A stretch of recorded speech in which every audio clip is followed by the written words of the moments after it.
Focus on Liberia uncovers and showcases the best of Liberia and shows the world the truth about Liberia. We educate, elevate, and promote all things Liberia. We conduct interviews, panel discussions, debates, and more. Tune in to Focus on Liberia on Facebook and YouTube and be a part of the stories that make up the news. This is Focus on Liberia, and I am Dennis Jah. Hello, ladies and gentlemen, and welcome to Tough Talking Thursday on Focus on Liberia. My name is Dennis Jah, and we are broadcasting from Atlanta, Georgia. We want to wish all of you a happy New Year as we begin 2023. Of course, this is the first Tough Talking Thursday in the year 2023. I have with me for Tough Talking on the first Thursday of the year, Mr. Ahmed Salif. Mr. Salif is our governance and planning consultant. He's here tonight. Mr. Salif, welcome to Focus on Liberia. Thank you, Dennis. I'm looking forward to the discussion. I also have FOL Global Affairs Analyst, Mr. Minsfi Dwopu II. He's joining us from Minnesota. Mr. Dwopu, welcome to the show. Thank you very much. It is my pleasure to be here. We also have Mr. Ekina Wesley. He's joining us in a fraction of a second. He's going to be here, and we're going to be talking tough tonight. Gentlemen, again, Happy New Year. This is the first Tough Talking Thursday of the year. We are privileged to be on. How you feel? Thank you very much. It's a great feeling. We've just embarked on a new year, and we are looking forward to, what the outcomes will be. As you know, I'm one person who doesn't make New Year's resolution. I'm just guided by my own self-motivation as I go through the year. So we're looking forward to a very, happy, healthy 2023. I'm sure we are also looking forward to the political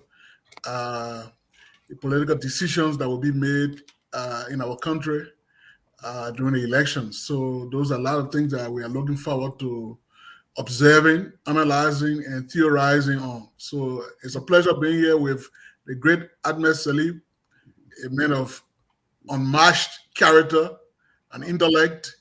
It's an honor every time I'm with him, in this discussion. So thank you very much, Mr. Jah. Thank you, Mr. Salif. This is a new year. And because it's new year, we want to look at the entire year, almost like a preview, to see, how the year is going to look like. They say the hen or the chick that's going to grow into a rooster, you can tell, even from the egg. Exactly. Yes. What's your feeling going to the new year with Tough Talking? I share Mr. Dwopu's sentiment. I mean, particularly for our country, for Liberia, we've all been singing the song 2023 for the last 4 years. Lord and behold, 2023 is here. So it's an exciting year for Liberians everywhere, at home and abroad. We can only hope for the best for the country. I mean, all these things we do, we come here and talk, try to contribute, do our civic duty to country, to community. It's all in service to the country. So we're excited, grateful to the Almighty, of course, that we're here in good health and looking forward to what unfolds during the year. Let me welcome Mr. Ekina Wesley, who's joining us from the city of brotherly love and sisterly affection. Mr. Wesley, Happy New Year. Glad that you're back. Indeed, it's a great opportunity to be back. We took a sabbatical unofficially, though. But again, this is capitalist America. One can understand the trappings, as it were, meeting family and other related needs.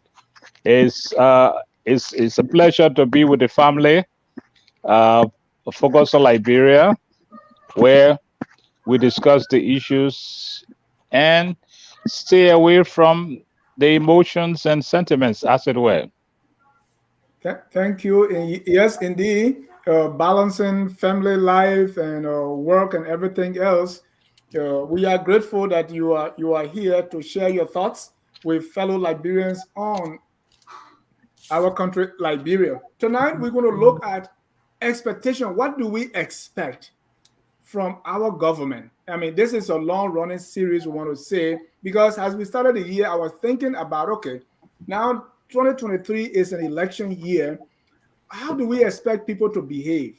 What we expect them to do? How governing the country, how will it look like from the president, for instance, his cabinet, county officials? What will they be doing? The legislature, our judiciary, these different ministries, what will it be like? Normally, they say the election year is like a lame dog year for the president. So, what are some of the activities they're going to be involved in? That's what we're going to be talking tonight. We want to zero in on the president, his cabinet, and the legislature. That's what we'll be talking about. Before we get that, something happened today. There was a press conference by the Inspector General of the Police. And when I was watching it, I was saying, this would have come the right time, because as we look at the expectations from our government, what do we expect from our law enforcement officers? What we saw today, is it what's going to characterize most of 2023? For those of you who didn't watch the press conference, I want to play a little clip of it to have an idea, and I want your take on that as it relates to what we're going to be discussing today. And I want to get your view on this. Let's listen to Inspector General Suru on the press conference. Of a very huge breakthrough that did occur on yesterday as it relates to the confiscation of some cash arms. The arms are confiscated in the free port of Monrovia. We gathered intelligence from various sources, and our intelligence led us to the free port of Monrovia. The intelligence was so huge, and the security apparatus, and all of whom are concerned with security, was so agile, and were really on top of the game. We got to the free port. The Small Arms Commission was of, I'm sorry, not Small Arms, the Arms Commission was of great help to this process. The custom was also a help to the process. NSA, police, the LSP, the Seaport police, we all went as a joint security, and we had our intel on this container. We went to the free port, open up this container. The first few boxes that was searched, we discover some heavy weapons. We talk about military weapons in those boxes.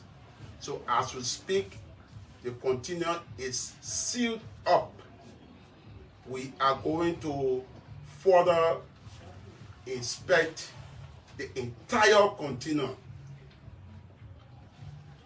When we got the information, we stopped the process of searching the entire container, because it's already in our possession, because we did not want information to flow, because we're doing everything humanly possible to ensure that we arrest those corporates involved. So our intelligence also led us to one Barbara Deba, who lived on the old road. She is in contact with the guy who sent these material on board container. We managed to apprehend her, and we also apprehended one Melvina M. Pine. She is the broker for this particular company, and from our investigation. All right, that's just a short clip of. Let me start with you, Mr. Salif. Here's my question, because we all watched I believe you watched the press conference. Mm-hmm. I saw three things that jumped out to me, and one, of course, weapons confiscated, and then we saw like vigilant. We're happy that the police is on top of things, making sure, because the last time we saw drugs, millions dollars of drugs being arrested, and now we see confiscation of arms and people being arrested. So we see some vigilance. I also saw some form of showboating on the part of the police and bringing in a little bit of politics to say, well, if somebody tried this, our election is coming, kind of trying to ascribe motives. The third one I saw is skepticism from some quarters, because our society is so polarized now that whatever you see, people take sides. Some say, ah. So I saw some posting, and the comments I was saying were like being skeptical whether this was real or not. So those are based on those three observations of mine, is things like that. As we are talking about what to expect from 2023, are we going to see more of these? Is this what going to characterize most of 2023 from law enforcement? And what you make of the press conference? Thank you, Dennis. You know, I observe like you and follow this story all day. Some of the comments on social media and the press conference, questions reporters asked, and how the questions were addressed by the Police Inspector General, Mr. Patrick Sudu.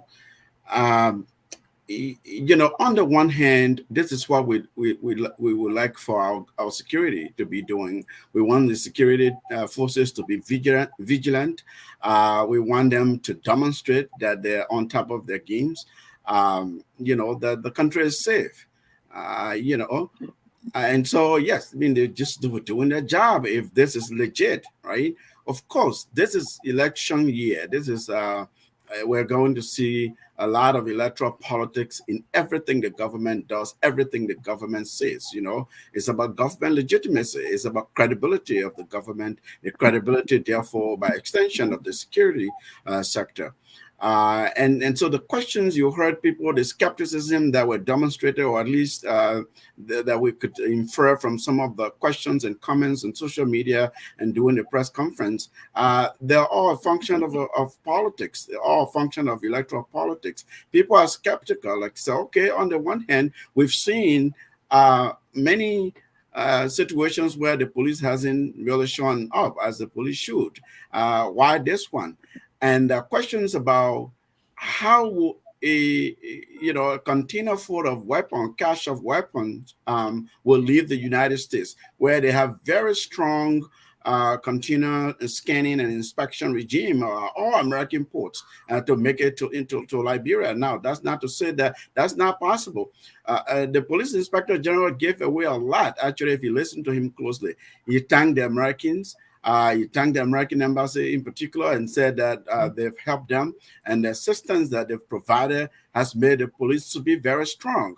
He talked about joint security. He talked about intelligence that they've received and assistance that they've gathered from the foreign partners. So yeah, so if indeed the American did help them, then there's some semblance of credibility. We just have to see the evidence. We have to see how this case, how's prosecutor in court, so that we can try to understand the evidence that will be produced and presented during such court proceedings. But if this is just really what it is, weapons and arms and ammunition were found, military grade type weapons. It is both bad for the country. It's not a good omen at all, because electoral security is key, is very important, but also just to know that Liberia is still a fragile country, fragile on many levels. You have people who are not doing well economically. The country is not doing well. The government is doing stuff, but the government is struggling. The government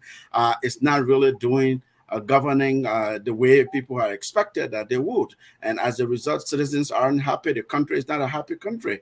And so there are a lot of things at play here. We just have to wait and learn a little more. Mr. Drupu. Thank you very much. I was not privy to the entire press conference, just the little snippet that you just aired, but I didn't listen to the full context, because in everything, every press conference, every decision people make, every policy, there's always context that one has to draw from. Liberia is a democracy, and that system of governance is defined by official government decision. In a democracy, there are a lot of interplays, there are a lot of forces, centripetal forces and forces even on the periphery. I just listened to the Inspector General. I mean, it was very chilling, from just the onset. The discovery of weapons, military grade weapons in a container. I saw some pictures of those weapons, very new in plastic and all that. I don't know, if it was shipped from the US. We can just infer that for now until we get more information on, the discovery. Because I know in the US, like Ahmed alluded to, there are pre-shipment, inspections that are done on every container, or maybe they do a random inspection of those containers that leave U.S. ports. I don't know what protocols that other countries have, but I'm sure we got to wait. Maybe in the days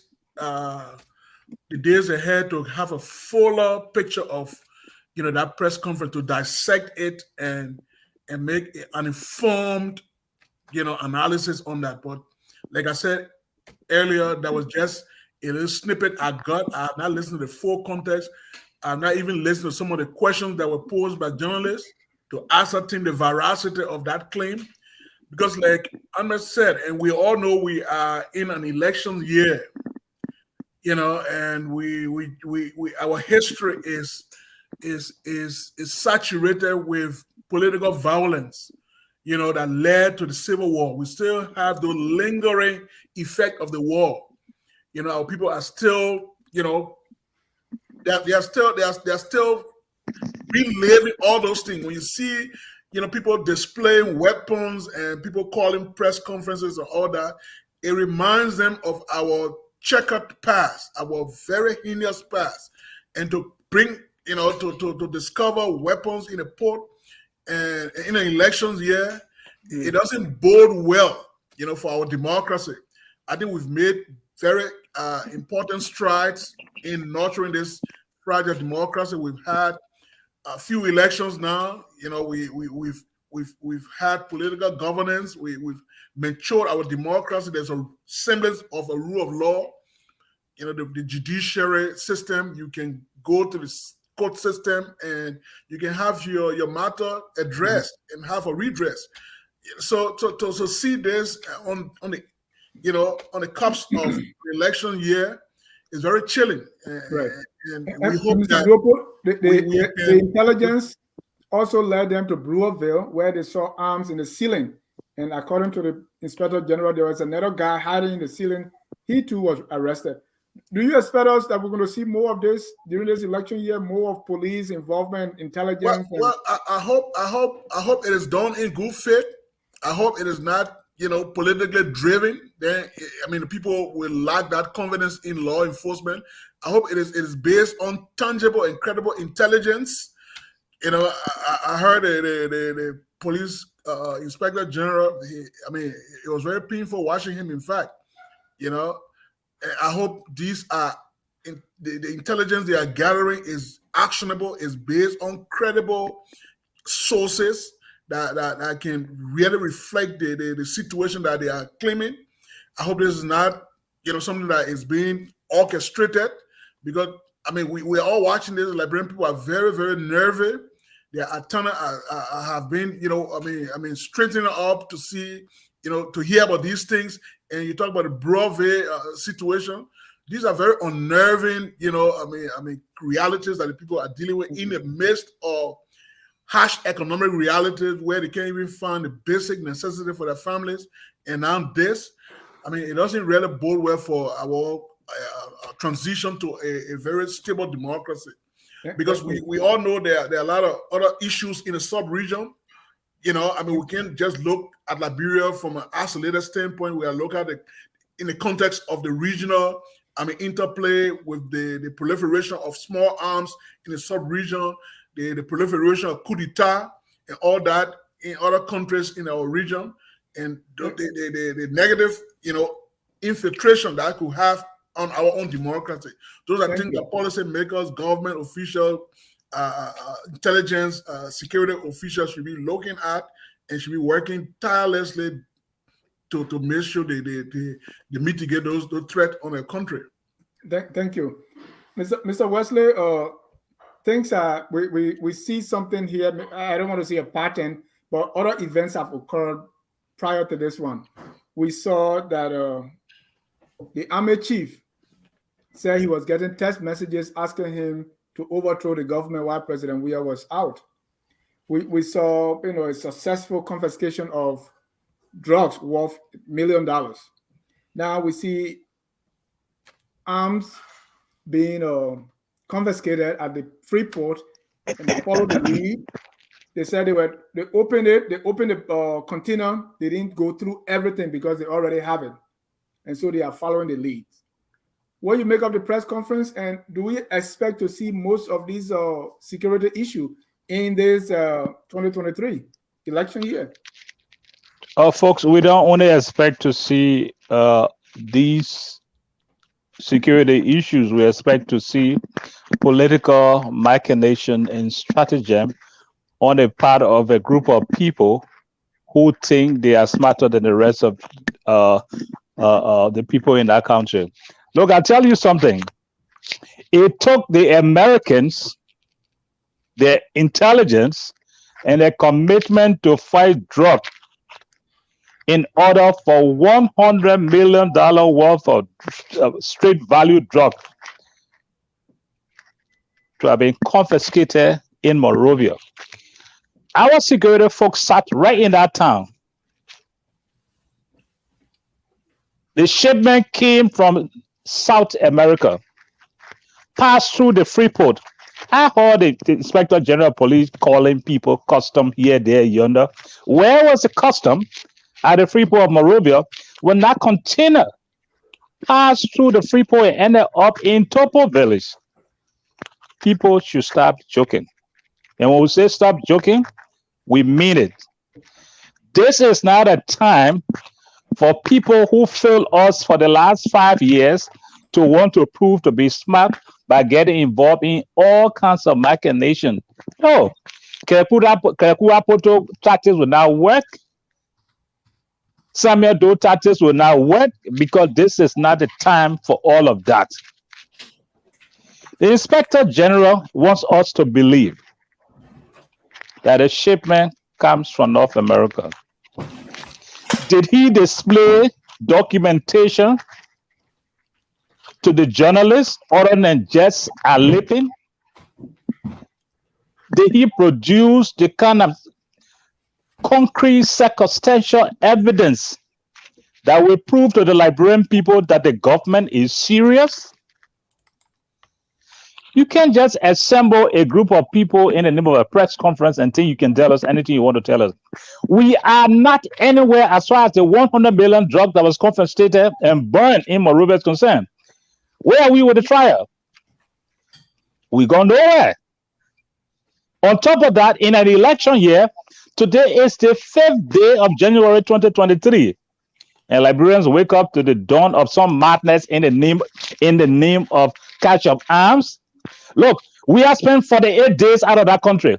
If anybody wanted to undo the government, just like the Guineans did, that would have happened in no time.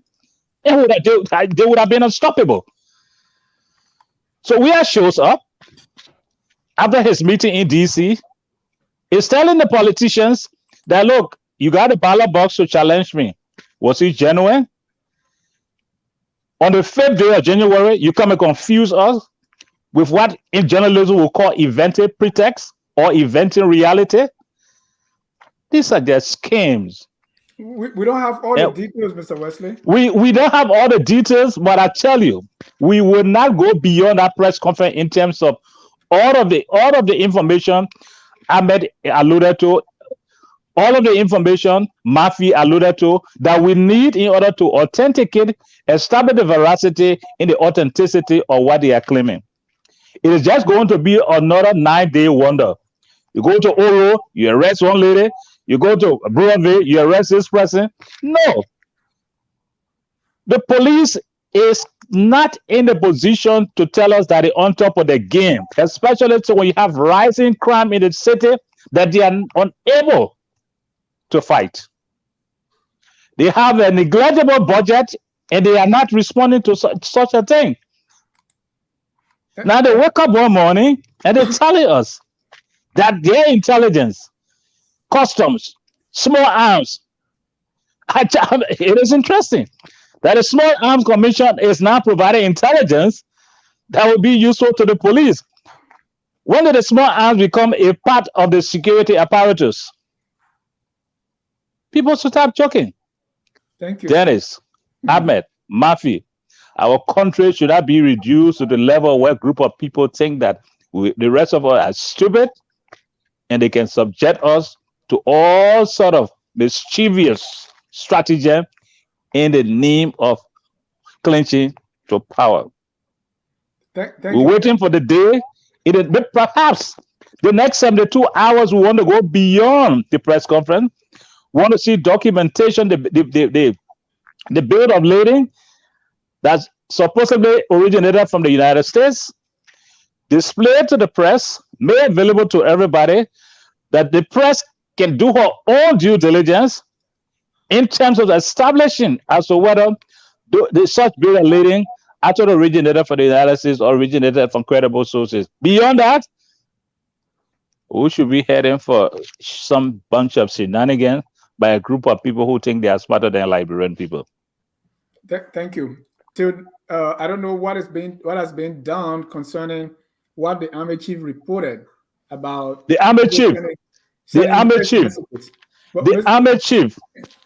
Mr. Wesley is the worst embarrassment I've ever seen. That the Americans will train somebody for 13 years in the last 13 to 15 years, and only to turn out to be a counterproductive, intellectual, bankrupt, unfortunate situation. Let me show the second part of the press conference today, where the police walked us through the arms. They told us this is the arm, this is what it can do, this ammunition can do X, Y, Z. But let me try a joke before you walk us through something. When those so-called arms and ammunition came from Slovakia, anyway, display on ELTV. So let's be careful how people come and display things around here. So let's take a look. Use it in the night, it suppresses the flash. That is, you don't want, once the gun is going to fire in the night, it goes with fire. So it reduces the explosion. So they make it, as the IG said, make it sit on top of any tall building. And you would use it. You won't even know that someone is up there firing. You just see people dropping. They are all very dangerous or military grade weapons. So at this point, I will turn it over to Superintendent Siwa. He will continue. And another thing, before you come in. So this has this scope on it, right? But also it's a night vision goggle scope, meaning that at night time you can still get a clear picture of your target. And to talk about the 5.56 round that we were talking about, the maximum effective killing range for this round is almost 300 meters, meaning 3 football fields joined together for the round to be effective. To travel that distance and to destroy the person. It's a very powerful round. So when you go in the wrong user hand, it will cause most problem with it, honestly speaking. So we move here, we get another pistol called the .22 pistol. It uses this round, almost like the Beretta pistol. For this round, it's a pistol. So like for this, the maximum effective range for the pistol round is between 50 to 75 meters. And we also have 30 caliber rounds that can destroy. If one enters a vehicle and it enters to the gas tank, it will blow the whole vehicle up like a bomb. Boom! You hear that sound? Yes. It's very, very much destructive. Okay, so let me just add on to that. So when you're talking about maximum, very much destructive. All right. Okay, so let me just add so some of those 50 caliber and Patrick Sudo and people 30 caliber. Hold on, Mr. Wesley. We saw that too because when Doe arrested those guys and one of them was saying Burkina Tripoli must. These were real people, but we doubted Samuel Doe so much that we thought that's why another shenanigans. So let's be careful, Mr. Duopo. When I was watching this, I said the time you are taking to do this show and tell, you could be getting more leads into this. what you make of this aspect of they are actually telling us these are the weapons we got from the people, and this is what the weapons can do. I've been a victim of the war. I mean, I got a little scary. You know, one of the basic function of government is the provision of national security. That's one of the basic functions, among other functions like providing national leadership, maintaining law and order, and providing economic security, and providing, making sure that the people have some semblance of peace and tranquility, even in the midst of difficult economic realities. The government's responsibility is to provide, security, national security, both from mitigating threat from within and from without. And I just saw that clipping you just aired, and I saw most of the guys wearing gloves on their left hand. I don't know what that really means in terms of displaying those weapons. But if we are looking at that as evidentiary, and I saw other people, who didn't even wear gloves, touching. I mean, so how do you collect even the DNA or fingerprints, to really make the case? If you are trying to prosecute that case in court, so are they just going to rely on, say, the bill of lading, who the container in whose name the container came, and who received it, who was the broker? Because I think the broker, you talk about the broker is just the middle person, making sure that container leaves the port to go to the final destination for the rightful owner. So, like I said earlier, there's still, there's still a lot of information that we need to really process here, because it still brings that chilling effect that I talked about initially. When you display those kind of armaments, the severity of the weaponry and what it can impact, inflict on, human being. What do you think was the purpose of that? Well, I think because policing is based on is based on the forensics. Policing. Because what I see there is this, show, public display. These things should be done, because you're building a criminal case, and in building a criminal case, there are a lot of things that you withhold, to make sure that the indictment is strong, that if you present that case in a court, you can have that indictment, you can have that guilt of the accomplice or accomplices. But while I saw that, really, in my layman, I'm not in criminology per se, but it's just a big show that the police. There needs to be a lot of training, in our law enforcement agency. How you gather evidence, how you keep the evidence for prosecution, all that, and you making sure that you revealing names at this very early stage of the process. And those are things that you hold and you present to a court, to hold.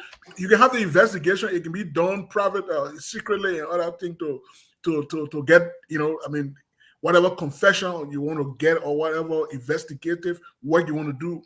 But what I saw there, with the display of people, who they just moving this arm from one person's hand to another person's hand,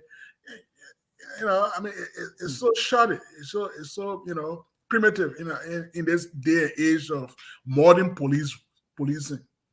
Thank you, Mr. Salif. I also heard the IG talking about, if people want to destabilize this country. In other words, investigation is ongoing, but he's now assigning motives.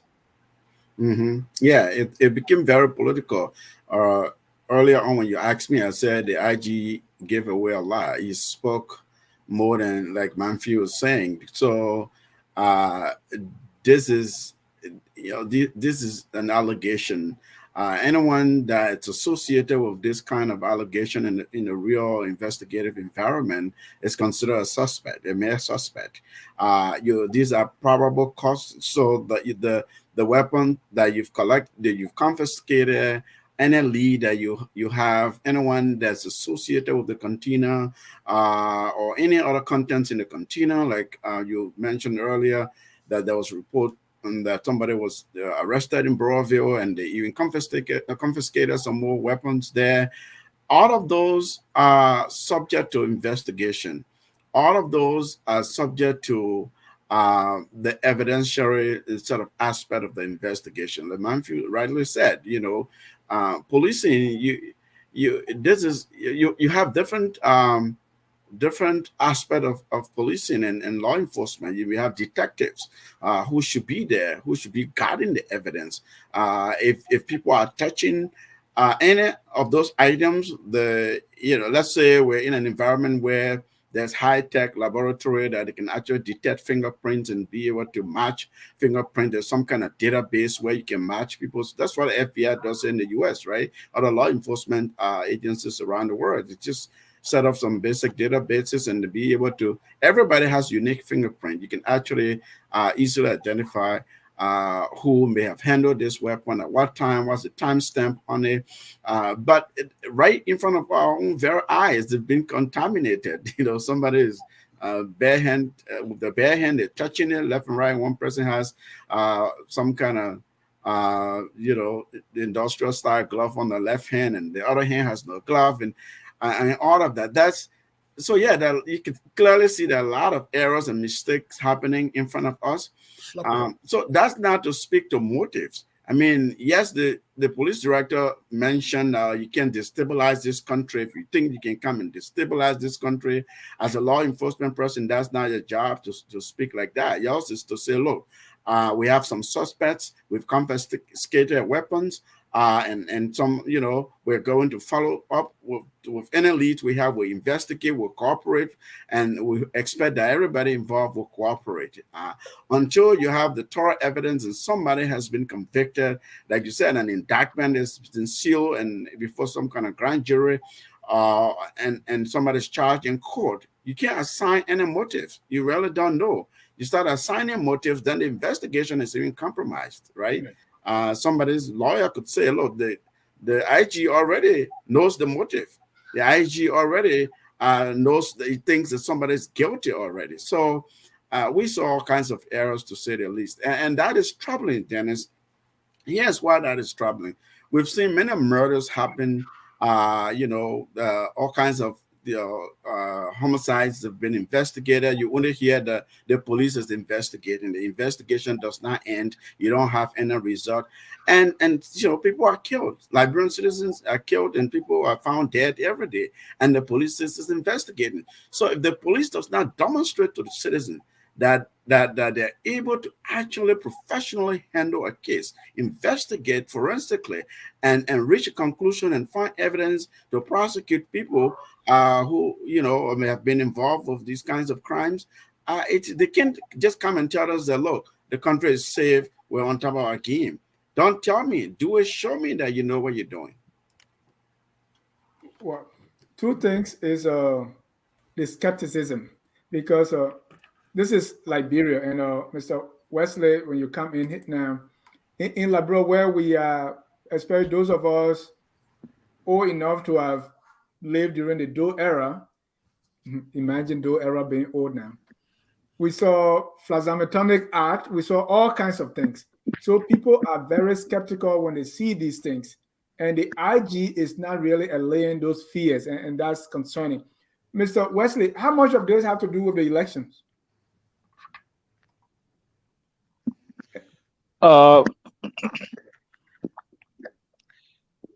There could be, or there is a semblance of connect. The ill preparedness of a regime that spent 5 years looting and squandering every opportunity to deliver the basic necessities for the common good of the people.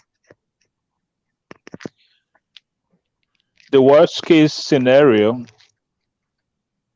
is to plunge us into chaos and let the world know that those in the opposition are not prepared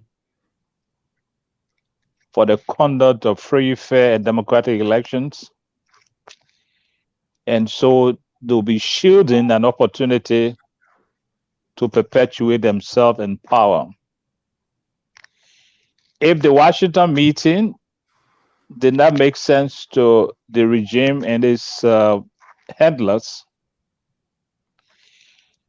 if the voices coming from the Europeans is not making sense to the regime and its handlers, no amount of stratagem, as we saw more than 30 years ago, will resurface to replicate anything next to a confusion. We went to elections in 2005, we went to election 2011, and we went to election 2017. We saw nothing next to shenanigans, any attempt to hoodwink or hold on to power through unauthorized or unorthodox means.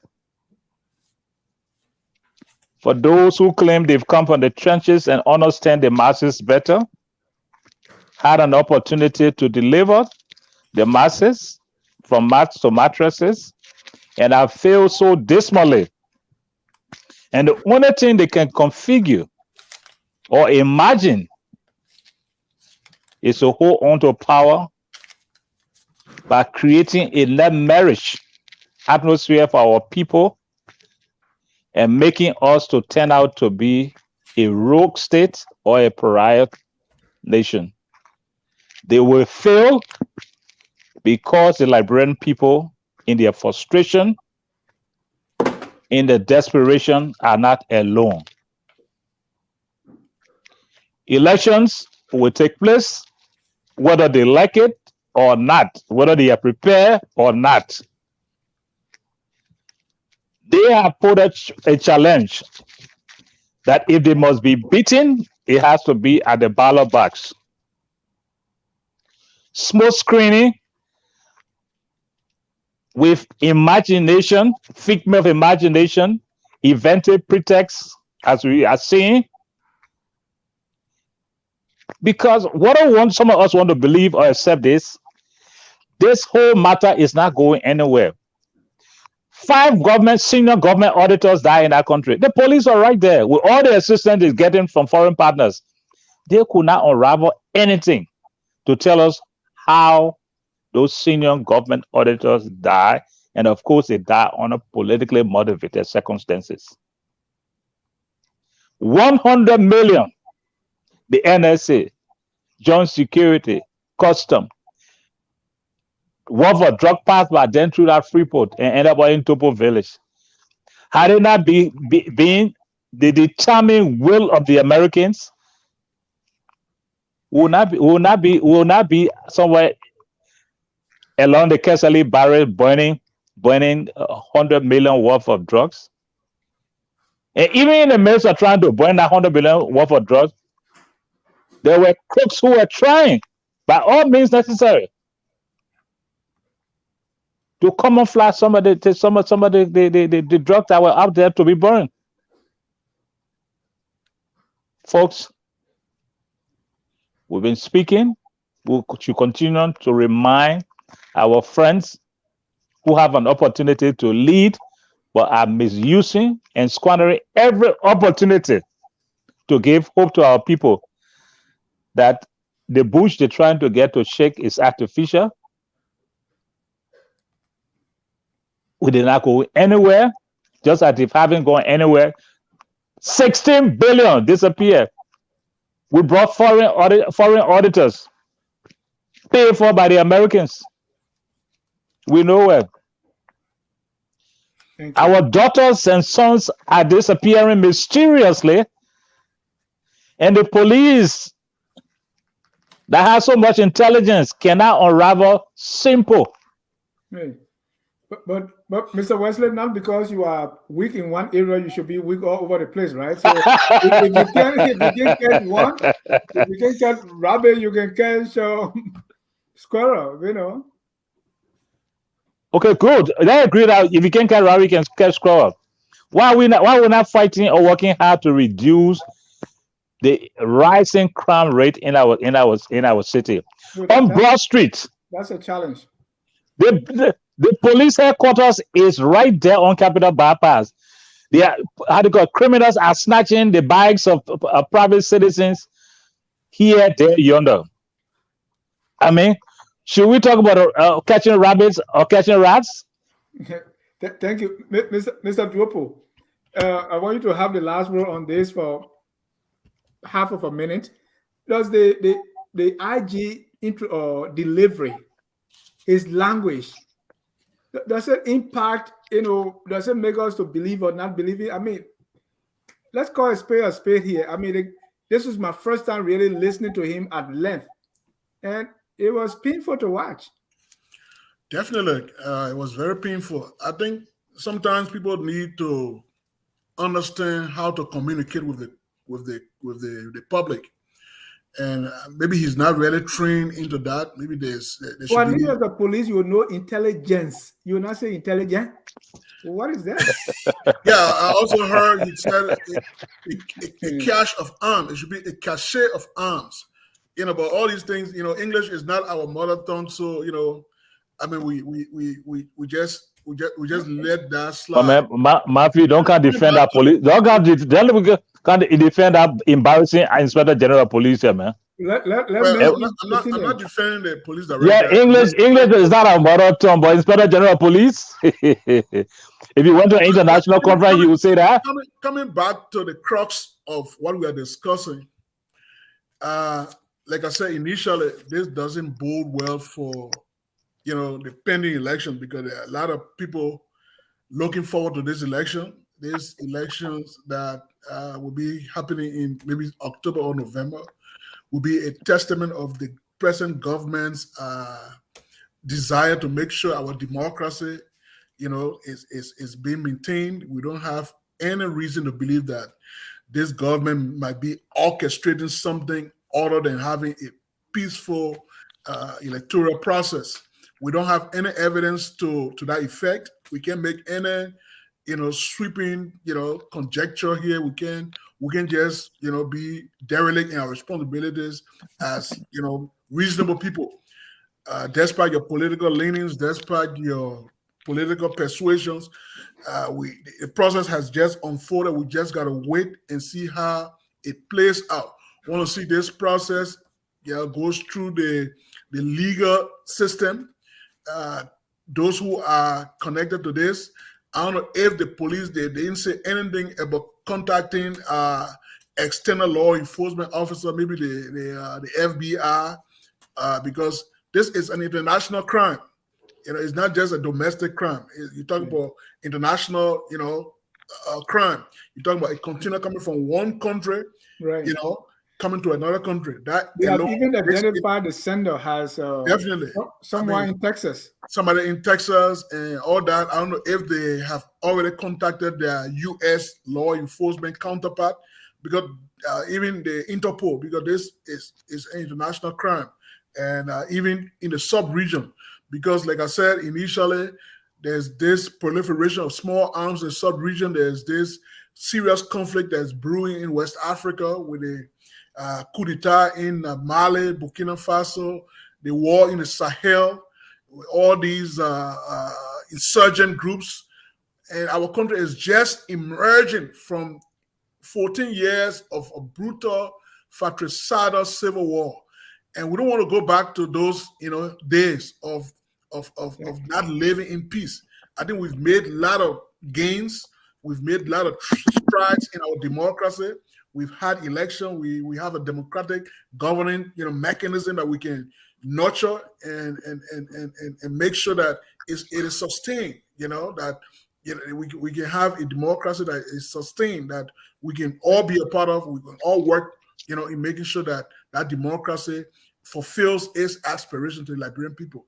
So seeing, the display of arms and hearing about people bringing arms, people hiding arms in Sili, in Abreu and other places, those are very chilling, and with the massive armed robbery in Monrovia, people don't even sleep in peace. They always sleep with one eye open. So you need a police that will be present, that we have an effective security apparatus that covers the entire country. That Thank people you. will have confidence in that in our law enforcement agencies. Thank you. Thank you. Ladies and gentlemen, if you are just joining us, this is Tough Talking Thursday, and we are discussing the expectation from President Weah, his cabinet, and the legislator for 2023. We started with the breaking news in Monrovia about the arms confiscation. But our topic for today, what do we expect? This is election year. So what do we expect from President Weah in terms of governing his cabinet and also the legislators? So this is what I mean. Since this is election year, do we expect President Weah to be on top of his game? Will we be seeing, more reshuffling, new appointments? Will we see the president taking counter tours? Will we see him releasing new albums? Will we see the president going international, diplomatic missions so as to attract investors and, do some projects? What do we expect from the cabinet? Finance ministry, for example, the budget, paying people, the legislator, would they be more on their agricultural breaks? Would they be passing bills? Would they be running campaigns? What do we expect? What are some of the expectations? So let's start with the president, Mr. Wesley. This is 2023. This is election year. How do we expect things to shape up? And by the way, we're going to have a long series. We're going to talk about the political parties. We're going to talk about civil organizations. We're going to talk about our institutions, especially the integrity institutions. How will people behave? Even citizens. Will we see more? I mean, sometimes they say election time, we see more of ritualistic killings. This is election year. What do we expect? Let's start with the president, Mr. Wesley. 2023. Before we start with 2023, let's go back small and look at the president setting up, asking the Minister of Foreign Affairs to investigate how our diplomatic passport ended up in the hands of criminal empires. That was May last year. He was given 2 weeks to report. May 2022, this is January 5, 2023. At no time did the Minister of Foreign Affairs, after that pronouncement by the president, come to say anything next to where we are that had our diplomatic passport in the hands of criminals. What do we expect 2023? Nothing. Integrity institutions lack the support to be as effective, vibrant, and efficient as they ought to be. Mr. Weah has not authorized his finance minister to give them the resources to be adequately resourced in terms of standing up as a kind of independent, grabbed, fighting entities that they ought to be. The National Elections Commission, the chair has been embroiled in scandal after scandal. And Mr. Weah turned a blind eye. What do we expect in 2023? Nothing. Shrouded under the circumstances where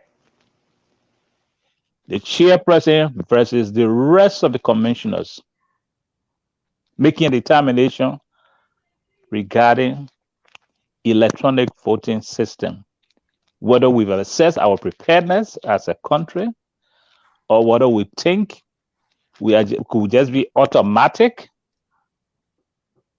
Even Ghana, that has made so much progress, our first attempt at electronic voting was chaotic. And we just woke up one morning because of our foreign partners are prepared to support an effort. And we're there, doing honor table business, determining bidders. By the end of the day, we have ourselves plunged into chaos. A critical issue as national census that should determine the political and social economic way forward ended up in limbo. 3 attempts to hold census prove fiasco. What do we expect? Absolute nothingness. Thank you. Let me go to Mr. Drupu. This is election year. What do we expect from the president? Well, I think the president is geared up for his second term as a reflection of his statement when he returned to the country after being away for 40 plus days. And you heard the president doing that program at the church. He was very animated. He was very authentic. He was very, in my view, organic. And I noticed that when he put aside his prepared text, he spoke from his heart that he was ready for, 2023. And his political opponents have also shown that they are ready. We see all the alignment of political parties, political associations, people, having all these talks about merging and, the Weah group, the Cummins group. So, 2023 will be a year of consequence for our country. Will be a year where we'll have made another, milestone in our quest for a democratic political system based on the rule of law and democratic tenets. So I think Liberian people are prepared. I think they are maturing. Our political socialization have now reached that epoch where we can it can be based purely on ideology and all that. I know there also the tribal and ethnic, undertone in these elections, and we can't rule that out. Yeah, do we expect more campaigning and less governing from the president? What do we expect to see from President Weah? In an election year, it's lame duck. It's about people jockeying for power and all that. So, in my estimation, there will be more of a campaign year than a governing year. I hope they can have a balance, because you can't just ignore the governance architecture and only campaign, because there's a responsibility. Government has a responsibility to the people. If you are elected, you are government in power. People don't go to bed hoping that you would keep on just campaigning for your next election. People expect you to provide the basic social services, the basic economic security for them, job opportunity, and everything that a government is required to do based on the Constitution. Do we expect to see changes in government, maybe reshuffling, firing people, being tough? The president is not a person who is tough on his officials. I must confess that. He's not really resigned to that fact that he can, come and if he sees something going awry, and he kind of mentioned the census.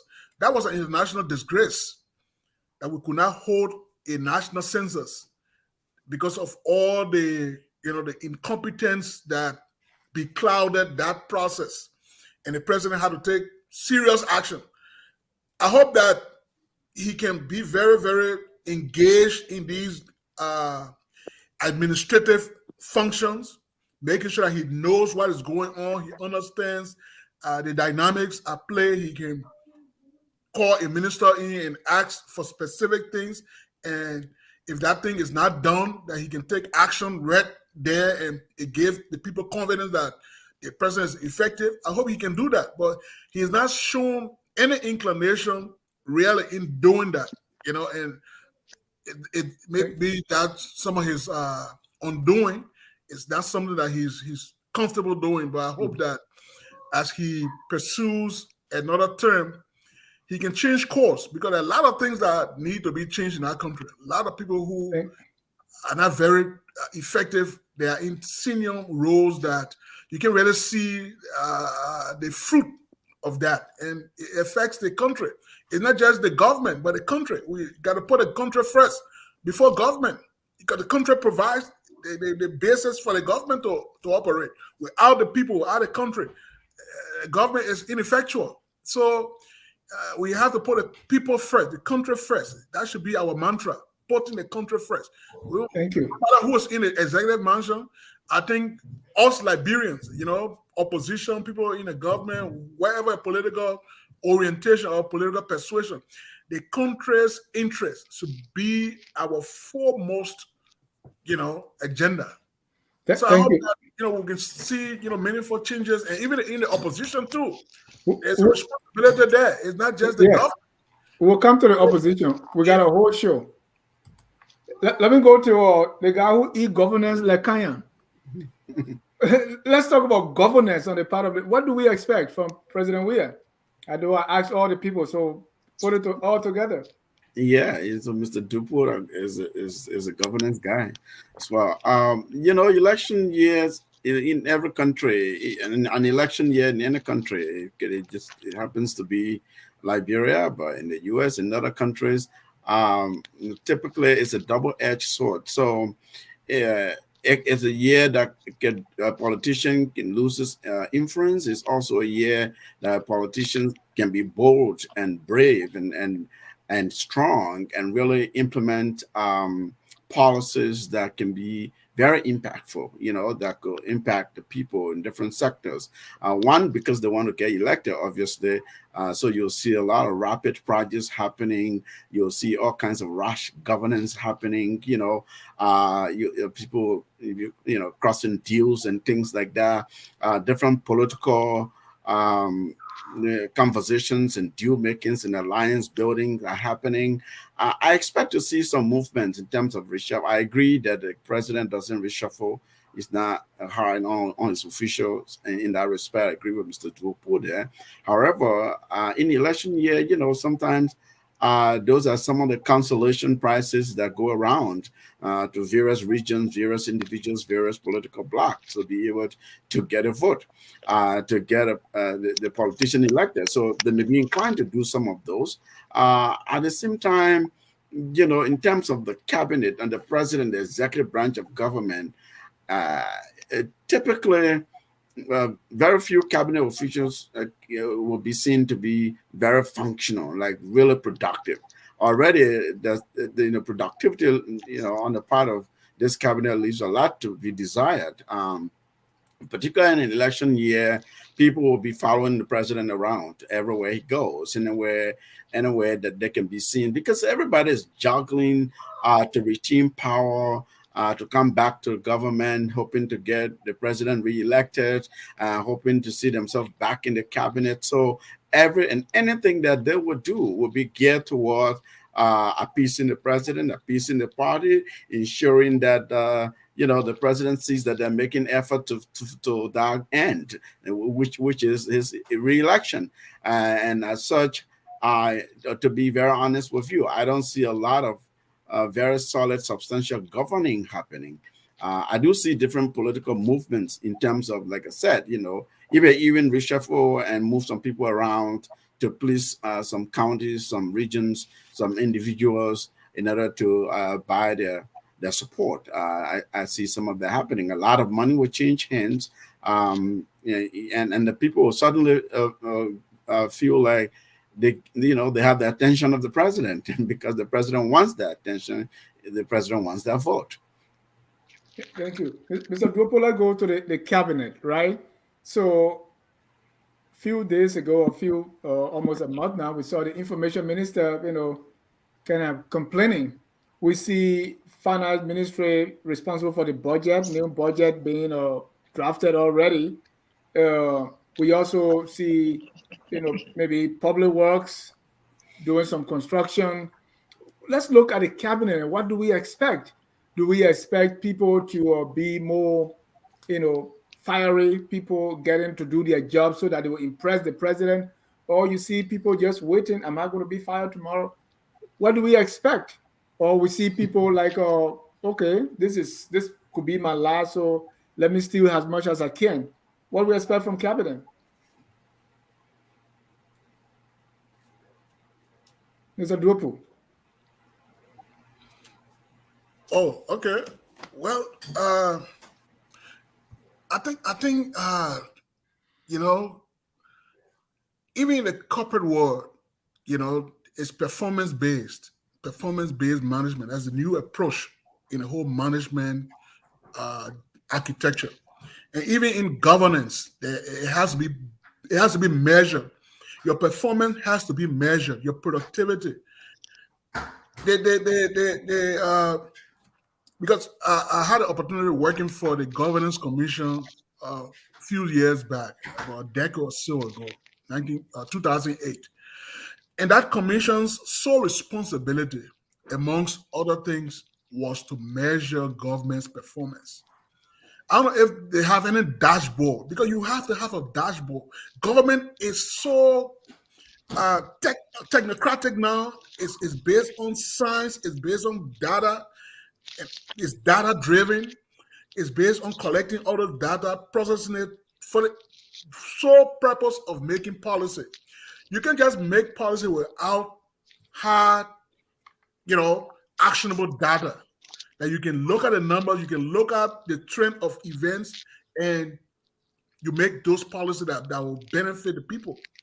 Because if a government is just functioning without any self-assessment, without any policy that is driven towards measuring their performance, I think then it just exists in name only. And our country is noted for, we have a very powerful presidency.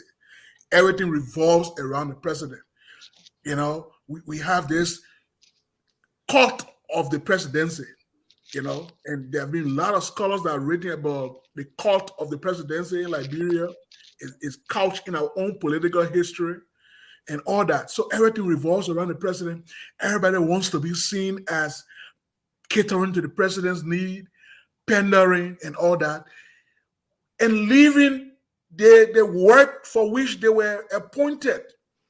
So who's doing that? Who's doing that performance analysis?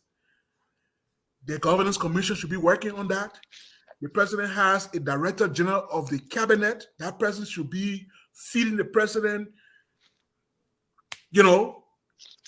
information about the workings of the government, the various ministries, the various agencies, what are they doing in a timely manner, what timeline they are working on, what are the objectives in quarterly reports, in annual report and all that, synchronizing the report and making sure that you can use the report to measure a cabinet minister's work for a year.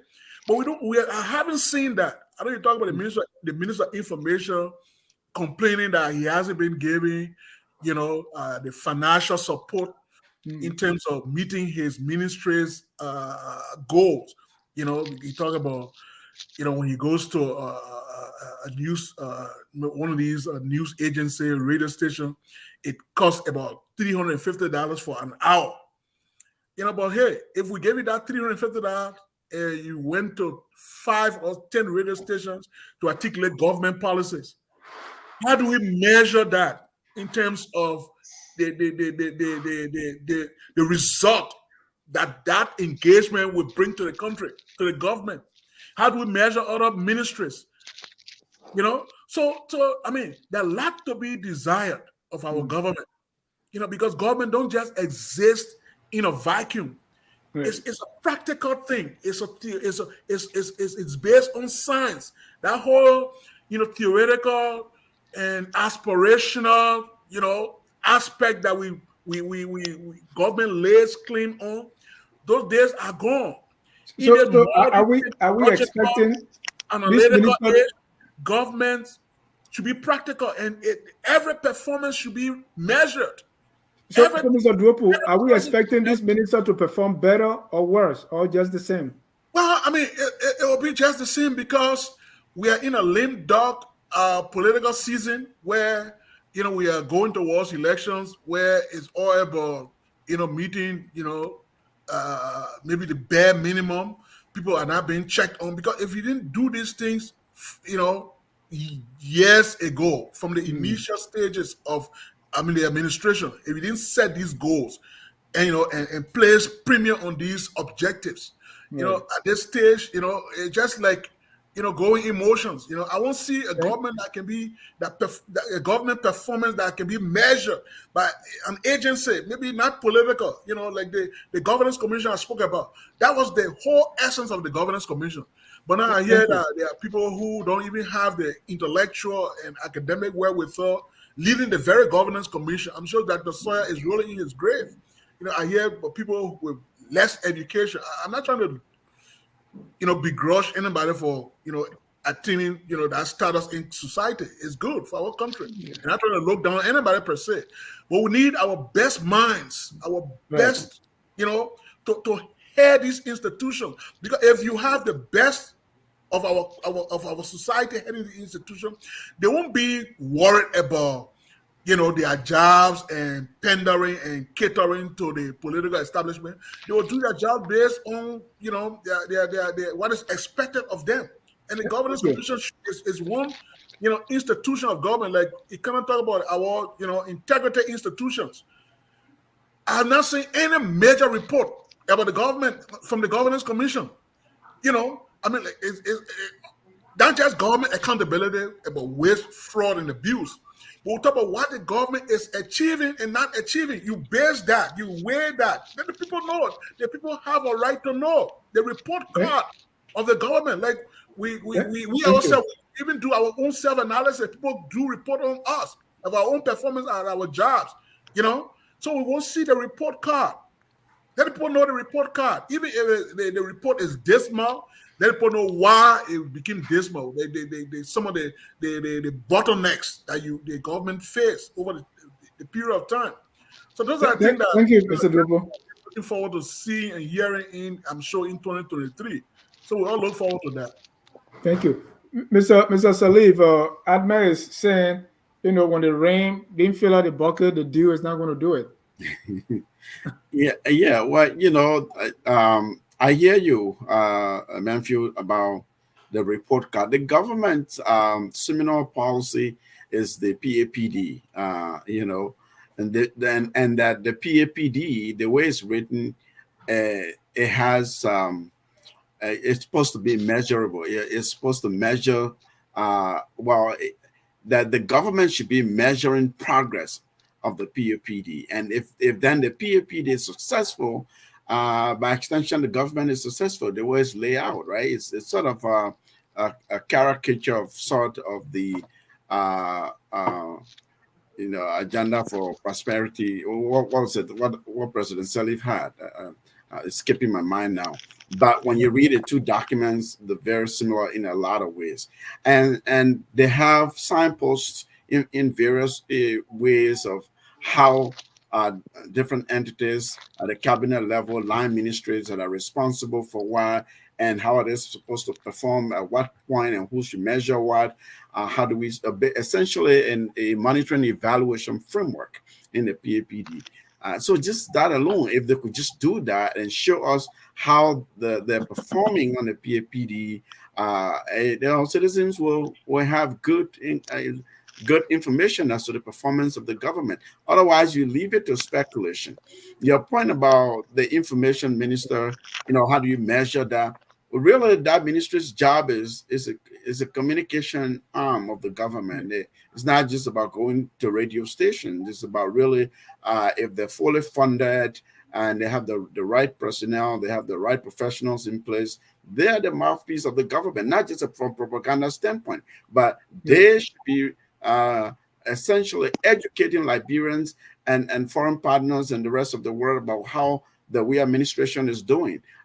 What have they accomplished, in which sector, in what area, what budget, what are outstanding and why, what's the plan, all of that, what it is set out to do in the PAPD, how far have they come, what plan do they have to do, go into election. The Minister of Information should be that agency which has a communication plan that is able is a public facing arm of the government. So yes, they themselves, we can measure them just by virtue of how they're communicating the government's positive messages. So Mr. Salif, are we going to see more of the information minister, complaining or doing what you just said? Do we expect our justice ministry to do more law enforcement or arresting people because they are not in compliance? Do we see them enforcing the law so as to look good? Do we see corrupt officials being prosecuted so that you will send a message that this president is not cool? Look, What it's do we election expect from year. these ministers? It's election year, Dennis. Look, the information minister was very blunt. I mean, to put it lightly, he said, look, $17,000 was our budget for our whole ministry, the Ministry of Information, Culture, and Tourism. $17,000, he said. He didn't mince his word. And that money, he said, to date, they have not received a penny. And so to even come to work, to keep the light on, to pay the bills, people have just been doing their own things. And he said, I'm a professional. I know my stuff. I know about communication. I know the function, the statutory responsibility of this agency. But if you don't fund me, if I don't get to talk to the president doesn't know, our predicament. All everybody sees, including the public, is that Reginald Rennie, the minister, is not doing his job. The ministry is not. So if that is true, that is problematic to me. It's not just that ministry alone. There may be other ministries that are not funded, other ministries that are just on the periphery of things. And so you don't expect such ministries, such officials to function. Because if you don't fund me, you set me up for failure. I'm not going to be in that job. I'll resign. I'll state my reason and I'll leave. Okay. So I don't see any job where you place me and you don't allow me to work in that. You expect me to stay. I'm not going to stay. And I'm a professional. I work out the door. In terms of the political side, of course, you'll see a lot of sort of political people will be pandering to the president. I mean, like Matthew said, people will be doing things for the president to see that they're doing, that the government's name is out there. They're trying to show that the government is functioning, is doing its job. Why? Because that's what the citizens have been calling for all 5 years long. And they're going into election. You have to be in the good graces of the president, not just the president. The president wants to be in the good graces of citizens, of voters, so that they get reelected. And that's why you'll see more and more of that. Yeah. Thank you. Mr. Wesley, what do we expect? Take the presidential affairs ministry, for example. I mean, use big budget. McGill is out and is being replaced by someone who most of us don't even know. I don't know what he's doing there. Will we see most of these kind of placeholder appointments, just hold it? Do we expect to see strong reshuffling to send messages across the country that the president is serious? Will he be maybe? What do we expect from these ministers as we go into the election? First of all, I certainly do agree with my colleagues on this platform that this is an election year. We should expect nothing short of campaigning, the creation of visibility by individual ministers. The ministers spent taking all of the time in this war to catch the president's eye and giving reason to believe that they are on a campaign trail when they should be sitting down in their ministries and doing their piece of job. We should not expect any magic formula as it relates to a functional government architecture in this election year. Everybody will want to be in Grand Cru, will want to be in Bapolu, will want to be in Belefana, chasing the president, giving the impression that we are with you, when in fact they should be sitting in the ministries and agencies and doing their respective job. You just alluded to the Minister of Information, his frustrations and what have you. This is a childhood friend. I tell you squarely, in a typical school environment where you have the principal is there, he has a vice for instruction. The vice for instruction has oversight to ensure that all of the lesson plans coming from each of the teachers are reviewed before every teacher shows up in the classroom to go and conduct anything called a lecture or presents a piece of material to our children. The president, who's the manager of our country, is not in the position to have the kind of understanding, leadership, management, technocratic understanding to be able to weigh in as far as what is expected of Minister X, Minister Y, or Minister Z. And that is why when you tell the foreign minister that, look, investigate how our passport landed in the wrong hands, and after 2 weeks, he does not produce anything, you don't get back to the people who elected you to let them know how our passport. First of all, if the president has a semblance of leadership, he will know that when our passport end up in the hands of criminals, it is an image problem for the country. He is the voice and face of Liberia as far as our foreign policy is concerned.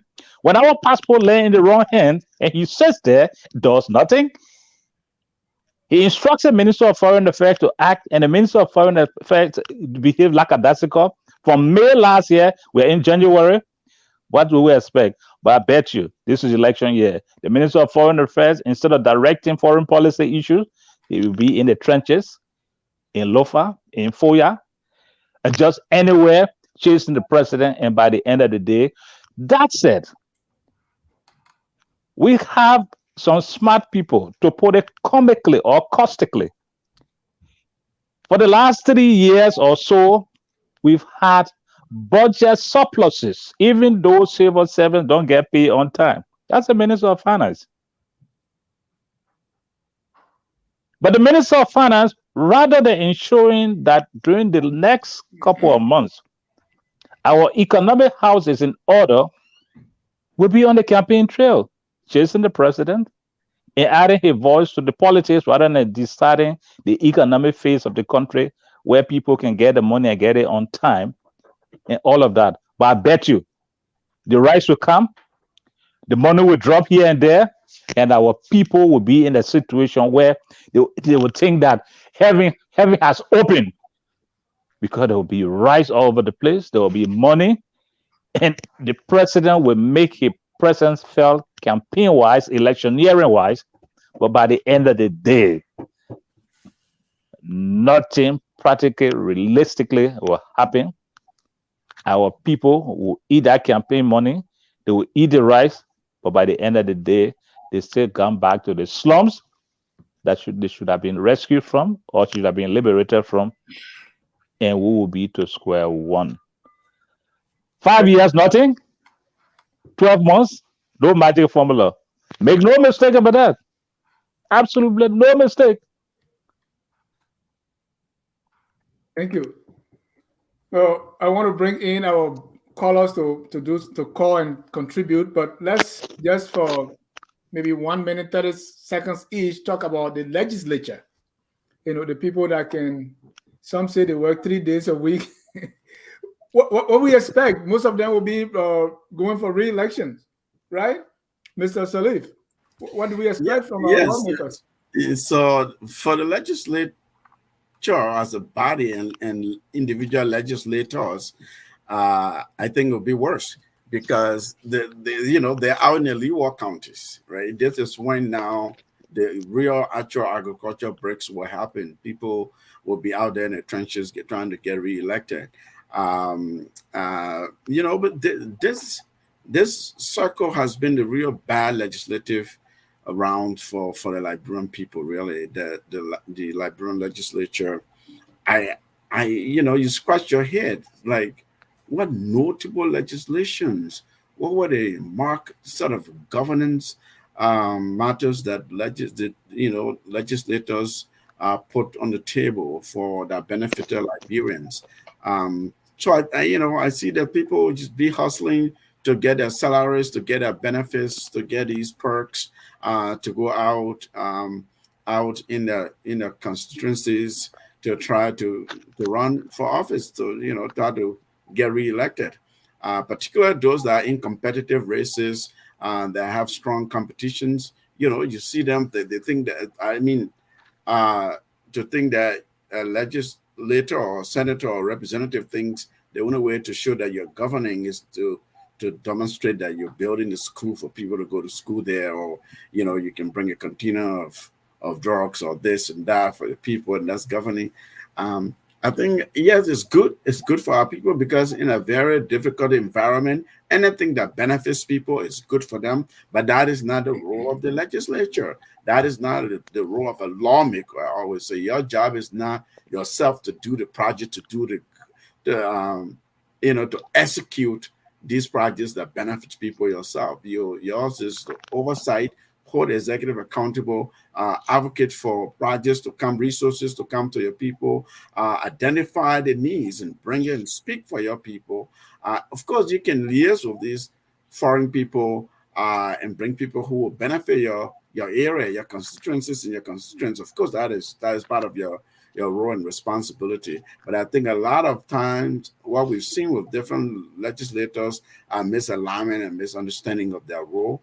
So I don't expect any better. I think that people will be looking for money to go out to throw money and T-shirt and food and rice and things like that are people to think that they can buy their votes and come and abandon and neglect them again. Mr. Wesley, we know few legislators. What do we expect from our lawmakers? For instance, the light, became his own publicist and talk show host.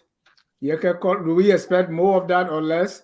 We see Honorable Yeke Koluba is suing, he's insulting. Some people say sometimes for the right reason because nobody listens to him, putting him out. We see other lawmakers like my own TJ talking about, okay, when I confirm you got to give my people jobs, quid pro quo. Anything is passing, like we saw, sometime back with these concession agreements. People are passing these laws left and right. We don't even know what they are. They will make a bill to give themselves even retirement, even after their death. All these things. What do we expect to change, for better or for worse?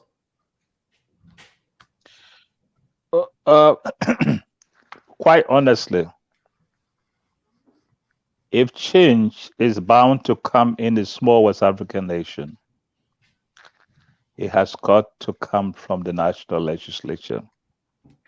Those we send on Capitol Hill are the direct representatives of the people. They are there to legislate. They are there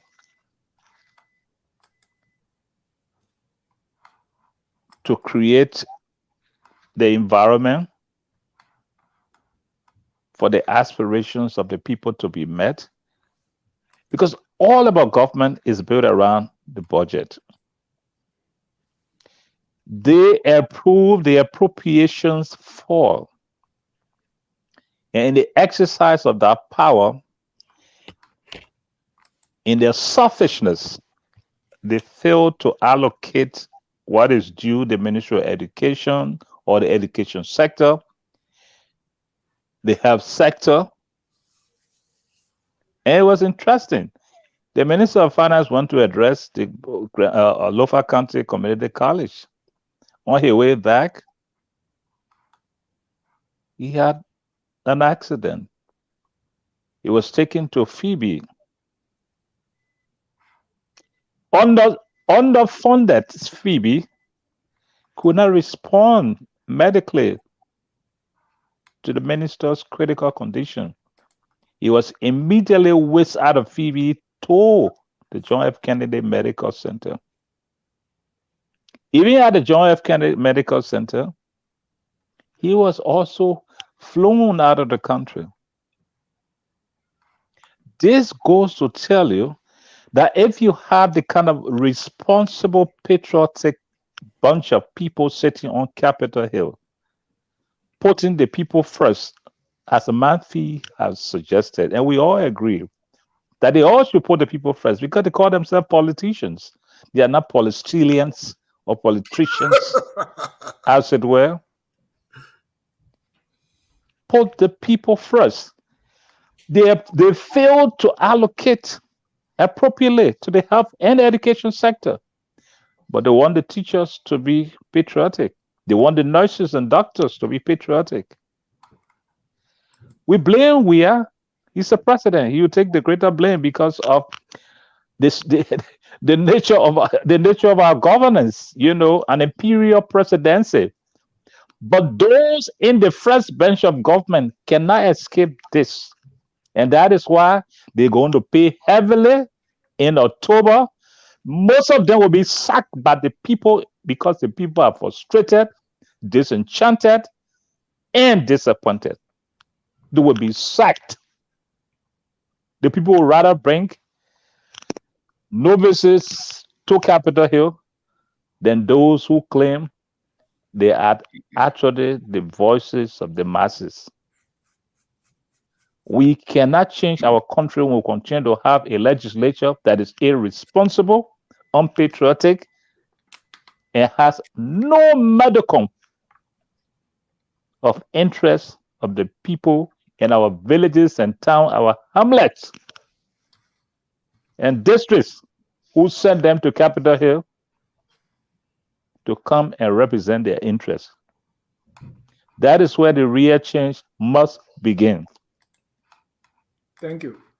Mr. Duopo, the real change must begin from there. I posted in the comment section the draft national budget so that people can take a look at it and see. I'm very much interested how much the presidential affairs will be this time with McGill not being there. But what do we expect when it comes to this budget? You scratch my back, I scratch your back. Is there anything going to change when they go to the budget discussion and other things that the legislators are noted for? Are they going to be calling people for more hearings to prove some cases and find answers from some of the ministers and other government officials as to why things are not moving the way they should? What do we expect from our lawmakers this time around as we enter this election year? Well, David Easter defined politics as the authoritative allocation of values. The authoritative allocation of values. Value is anything you cherish is a value. If you cherish money, money becomes your value. If you cherish in the political world, if you cherish good governance, that becomes a value. We live in what people who studied the governance architecture call a shared power world. A shared power world. And like Mr. Wesley talked about, the presidency of our presidential system has been very imperial. We have a cult of the presidency. In our country, in our system of governance, a more unitary, centralized government architecture, everything revolves around the presidency. And we say in our civics, our little civics that we've learned, we have 3 equal branches of government, and the legislature being the first branch. So what does that mean? It means that the legislature is actually involved in policy making. Even laws are a subset of policy. When you make laws, you're making policy. You try to change lives. You try to change the dynamics that the society is faced with. Because laws should evolve over time. That's why people change laws. That's why people amend laws. That's why people repeal laws when they don't reflect the realities of the day. You change those laws for better laws for society. So the legislature itself should be reviewing its own laws, should be conducting studies. That's why they have people working in their offices. I see their budget, their office budget, their staff they have. They have staff in their constituency, they have staff in Monrovia in their offices. What are they doing? What are they doing with those people? The young men and women who they hire Are they there based on patronage? Or are they there based on qualification that they can do the hard research for the lawmakers? Maybe they will not be adept in delving through the nuances of policy, but they have their staff. Those people are paid by the Liberian people. So, I mean, it goes back to, the whole concept of a pluralistic democratic system where you have this branch of government that should be propagating the interests of Liberian people. But what we've seen even staff members of the legislature who have gone on strike. We've heard about people not being paid well, people whose salary have been seized by their bosses who are lawmakers for reason best known to them. Maybe they say this person is not coming to work, this person is not performing. But hey, what is the due process? You can just see somebody's salary because that person has fallen out of your good graces. These are some of the governance challenges the government, our society is faced with. And there are institutions that I talked about, the Governance Commission, the General Accounting and Accountability Office, the Order Integrity Institutions. What are they doing to help navigate this whole behemoth called a government?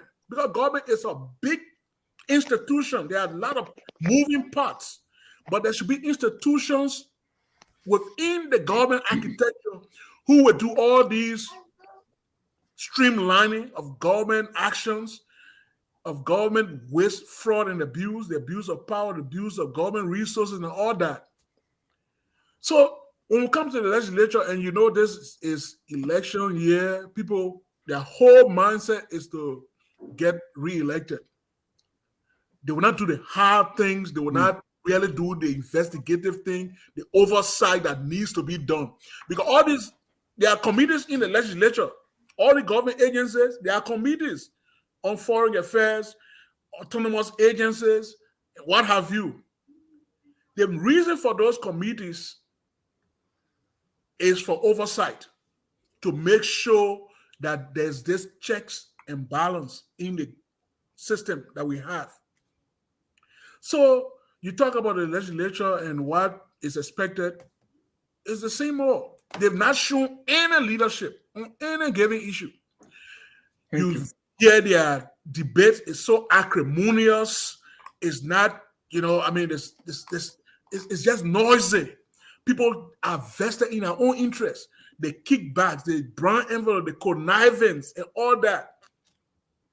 Even people who are on different ends of the political divide, when it comes to the connivance, when it comes to, the whole subterfuge that goes against the grain of their being legislatures. The legislators have been wanting, they have been derelict in their duties. And these are people who are the direct representation of constituencies, of counties. So until we see real patriots, people who are not in it for the takes, going in the legislature for what it ought to be. Because right now the biggest job in town is being a lawmaker. Yeah. Because you are not accountable. You make $20,000, $30,000 a month. You go to work 2 days a week. The perks are coming.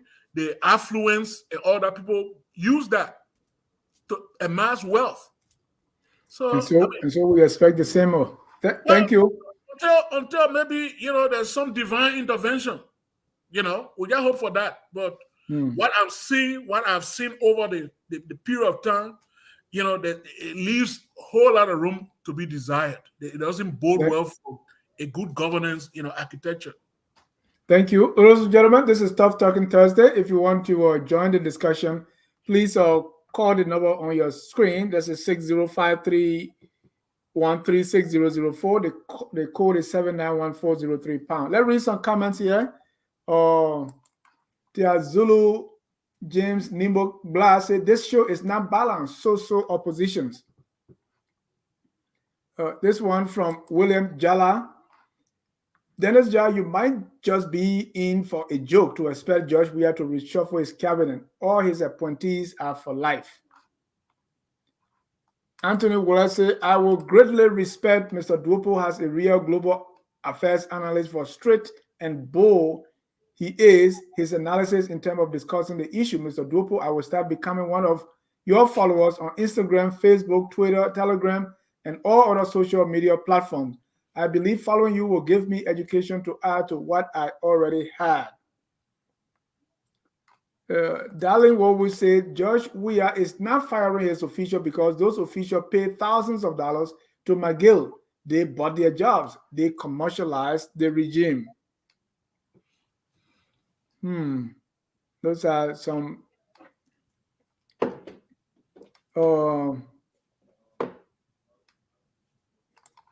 Darling also say we expect more looting, industrial looting. Sam Waller, well-qualified individuals will not take an appointment in government in competitive election year. Mighty Power say, Mr. Dennis, please speak about the guns that were seized at the Freeport of Monrovia. Yes, we did talk about that. That's what we started with. You probably came a little late. Justice, I blame the Liberian people first as employer, second, the selfish and bobo president, and third, the legislative branch. Don't call the president bobo president, my man. Also say Liberia does not have a government but bodies of boys and girls. All right. So let me ask Mr. Salif why to conclude on this as to overall whether we expect up, down, or the same. Will things get worse? This election year has people abandoned their jobs for campaigning and more politicking. Do we expect? Wrap us up on this. When I take the first caller. Well, they'll keep the lights on, right? I mean, they'll pay the essential bills. You'll have people working in the Ministry of Finance, Ministry of Foreign Affairs. Internal affairs will be busy because elections out in the counties. So yeah, there are some government entities just by the statutory obligation, they have to be there. You have to have, even if it's college staff, people will be working. And this is not to say that the entire government will just cease to exist, will cease to function, right? It's just it's just a culture. Even Madam Salif time during the election year 2017, people were all, those who were supporting Barkai were in government. They were going around, right? During President Salif's re-election campaign, some officials were following the president around. You will even actually tell people not to follow her around, go back to do their job. Like, what are you doing here? I heard that she asked me, what are you doing here? You should be, doing your job. Shouldn't you be on that trip? Shouldn't you be doing that? So a responsible government will do that. Will make sure that, yes, of course, people will follow the president and the president, right? To be fair. But you'll have to know that a government has to be present at all time, present with the people. Because things will happen, emergencies will happen, some crisis will come about. So you cannot now be present if you are the government of the day, if you are the ruling, the administration, the incumbent. So yes, we will see, people trying to just show themselves in the good graces of the president, who follow him all around in the trenches. Yes, a lot of the ministers, maybe more than 60% will be gone all the time, because we see that when the president travels, he's coming back to the country, everybody goes, all the ministers line up to greet him and smile with him and do small talks, and then they follow him wherever he goes, whether some kind of reception program or something, they go around, they abandon their duties. We've seen that it's not just with President Weah, we saw that with President Sirleaf too, in all fairness. So we just have to go back and really check how we govern and how we take our the government roles seriously.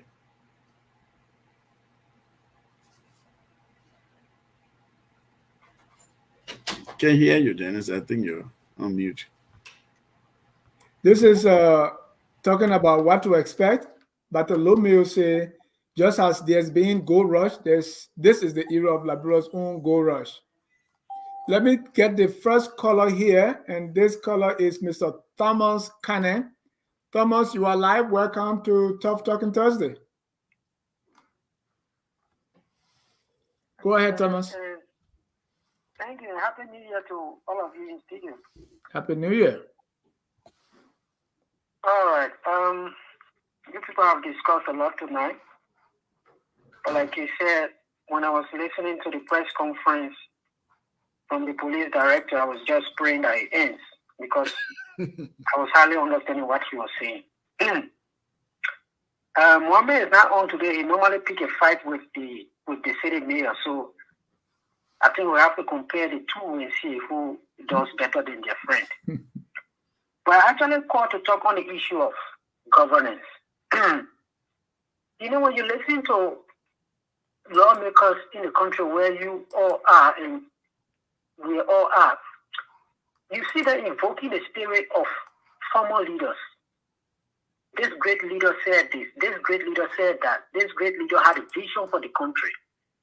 So for us, we have had too many presidents. If we can remember any one of them, I think the best we can do is for our memory to go as far back as 2003. And I'm saying this because when the warring factions decided to agree for peace to come to Liberia, they identified in the Accra Peace Accord agreement that the problem that took us to war was bad governance. And therefore, we should be able to address governance to address the root causes of the Civil War. That is how the Governance Commission was established. Two institutions that came out, the Governance Commission and the Human Rights Institution. So to have had the Governance Commission not have a leadership for the past 5 years, the first person that was appointed there as chair was Nwambuditi, who eventually went to the Anti-Corruption Commission when he had a whole new battle. So the Governance Commission has not had a chair.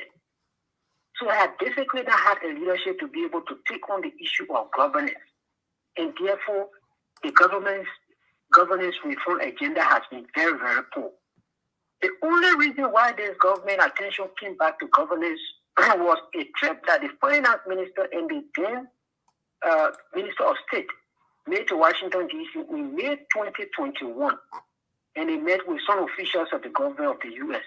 That is where the issue of governance was highlighted. And then when the Minister of Finance went back, they started to bring up all of these issues of governance. They had a conference, a judicial conference to address the issue of the investment climate and all of that. And they started even to form now anti-graft institutions to increase their budget after they have seen budget flashes from 2017 or 18 on to 2021. But then those increases in resources have come at a time when the auditors had died. So even when you increase their budget now, there is this fear. And you see the recent thing that happened to the LACC. So even though the American ambassador has been advocating that their budget goes up, the budget is going to go up, but they are all afraid. Some people have died. So one of them almost lost their job. So I really don't think how governance is going to improve except if there can be something dramatic to happen between now and election. And like you've all said, in this year of election, I think governance is going to take a backseat, and we can just hope that after election we can return to it. But we always need to know that it was because of bad governance that we went to war in that country, and we need to do well to improve governance. Thank you, Thomas. Thank you. Let me give chance to Mr. Jimmy Easton. Jimmy, you're live. Hey, Dennis. Good evening. And I really enjoy your studio guests, Mr. Sirleaf, always on point, and Mr. Westland, first time hearing from you, and of course the well-spoken Mr. Dobu. Yeah. Dennis, just like the caller just said, this is an election year.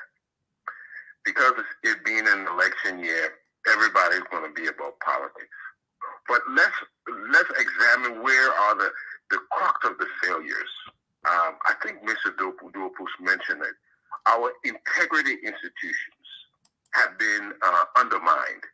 When the LACC comes up with a report that XXX person has issues or has misbehaved, and there's nothing that comes out of it, then you undermine that institution. And you see, the people are not police. That's why you have these institutions to make sure we're floating, running the ship the way it should go. But when you undermine it, then the people have nothing to protect them. The other thing we look at is, are we on a road to change? Let's say things are bad. We can go on all night tonight. But what are we doing to bring about a difference? Every one of us know here, if it was not for our education, we'd be in some serious trouble. Our education has uplifted us to the point that we can go in a foreign land and earn a decent living, earn recognition. So if we are not doing that for our youth, we're not changing the playing field. We have to focus on developing the educational, the skill ability of our youth, of our people. And once we're not doing that, we're not changing it. So lastly, we have seen that politics and good governance doesn't necessarily go together. There's a difference.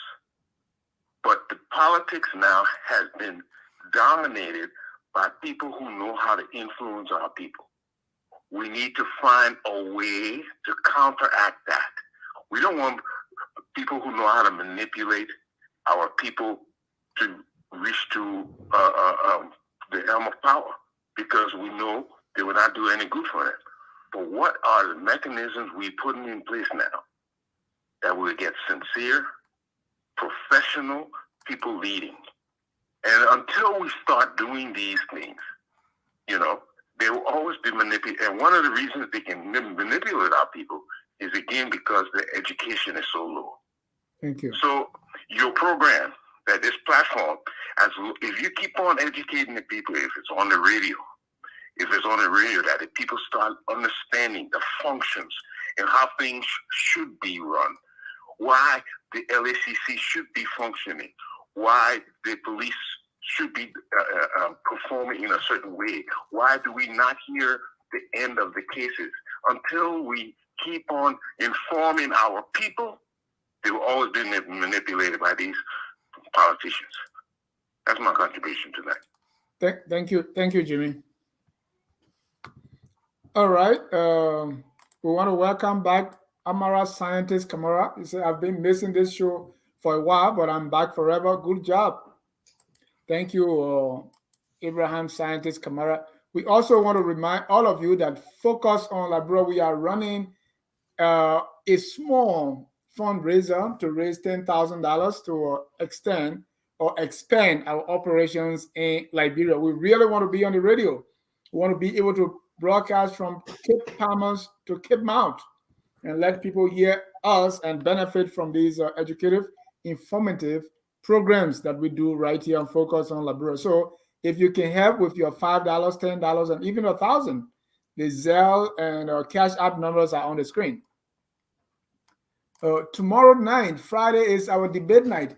The issue of homosexuality, corruption, rape, and child abuse. We want to talk about that.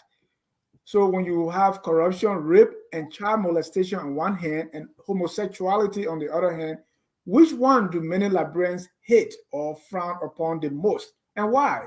Join us this Friday night for debate. We have a panelist lineup to debate these issues. People are saying Liberians frown more on homosexuality than they do on corruption. We want to test that. So join us tomorrow. Then on Saturday, 11 a.m., Minister Anita Wanti, aka Lady Piso. Remember the girl who was once a Zogo and now she's been transformed and she's now a gospel artist and she's ministering to people that are also in the ghettos to win them back. She has just released a new solo or new single called Crossing Over. She's going to be here to talk about that and her work, her ministry to win back the Zogos. join me right here on Focus on Liberia this Saturday at 11 a.m. Gentlemen, I think you've been talking tough tonight. Let's go to our Tabata session. Every day there's some Tabata going on. I think today one Tabata went on. And for me, when I saw that show and tell, I don't know, that was a gun show or some tutorial on guns. Know your guns, know the parts. To me, that was a complete Tabata. Let me start with Mr. Wesley have been away, so let him start with the Tabata. Let him be second to me. Mr. Wesley, what's your Tabata of the week? You are muted. Yeah, just before we came on air, I had the opportunity to follow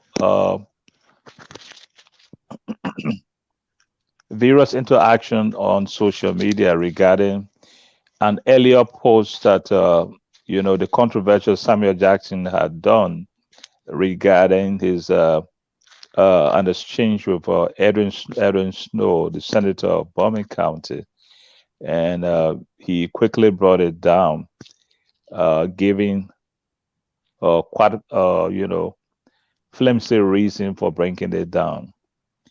If the intent was environmental, that was justified, even though there was a pecuniary element to all of that. But as one of the loudest mouths of loud talking folks we got around, Jackson can now, on the one hand, claim he's concerned about environmental issues about Liberia, while at the same time he's interested in, getting some benefits out of the issue he took up with Senator Snow. For me, that is my Tabata of the week. Mr. Duopu. My Tabata of the week. I know this program is focused on Liberia, but I just want to deviate and no problem. I was listening to BBC because I usually sleep with the radio on, and I heard this about Prince Harry and Prince William, and this thing about the friction between Prince Harry and the royal family, that led to his I don't know, he was disbarred from the royal family. I know you can be disbarred from it, but he left England with his wife and building a family in the U.S. here. But I heard that there was this thing that went on between him and his brother. This was something that was done, that happened, I think, 2018 or 19. That his brother, there was this physical altercation between the two princes, that led to Prince William's adult, physically attacking Prince Harry and all that. And now he's, spilling all these beans, and that has created this. He has been ostracized from the royal family, and when I heard that, it really pained me because I reflected on how their mother passed, and everything that went on in their young lives, mourning their mother's death, so that was my Tabata of the week, that whole royal brouhaha that happened between Harry and his brother that has now come to the public, the public glare. So that was my Tabata of the week. Thank you. Mr. Salif. So mine has to be Kevin McCarthy wanting to be speaker and can't get to yes. Just you have the vote there. And they just keep, you have to negotiate. I almost brought her up. I don't know where you would have gone with your Tabata. I almost brought her up. But anyway, I was going to go with Henry Costa's arrival. I had two Tabatas in my head this week, Costa arriving and say, when Jesus Christ was born, and the three wise men that went ahead to say, "Oh, Christ has been the three born." wise men business. Instead of few people. Yeah, but I have to go with Kevin McCarthy. Even if he ends up being elected eventually as a speaker, it'll be difficult to govern. You can just tell what President Biden will have to deal with, and they will not govern. This will be gridlock because the rebels are not budging. I saw a post, some Liberian president say, "What would this speaker job here? You're forced to get his job here," But the speaker is such a powerful. He's making all the concessions, even if I don't sit down. If you don't give me chair. Only 5 people. One person can, basically strike you down and say, "I don't like you," and then they vote you out. Who does that? It's just like you change the whole Congress, So I don't know why we've been on the show for the last 2 hours, whether he's been elected or they're joined. I haven't been following, but to me, that it has to be the biggest tabata of the week. But is that tabata not the whole U.S., that whole thing, I mean, and I was even thinking, why if Democrats go and all 212 of them vote for one Republican, then become speaker, right? No, the other scenario is Hakeem Jeffries could actually become speaker. Some of those rebels could defect from the Republican side.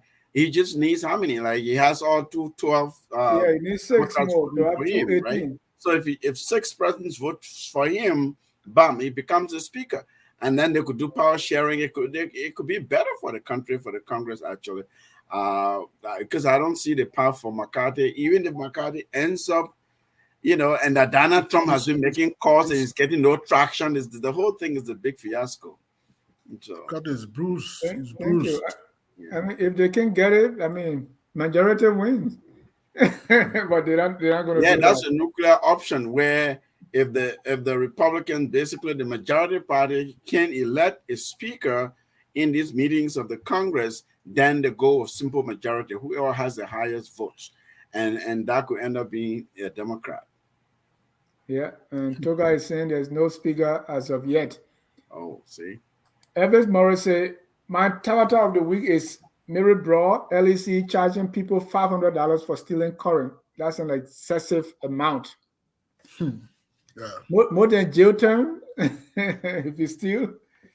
All right, gentlemen, thank you so much for the show. Let me get your closing comments. 2 things we discussed: the gun issue, the arms and ammunition, and also what do we expect from the president, his cabinet, and the legislators. Mr. Wesley, you go first. Let's wrap up. Well, if for any reason they would do anything differently regarding a conclusive investigation that would not amount to some wishy-washy kind of process, we wait to see. Our expectations regarding the president, a cabinet, a legislature, I got no hope.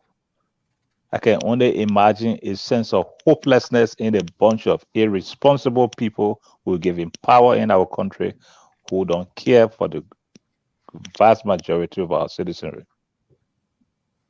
Thank you.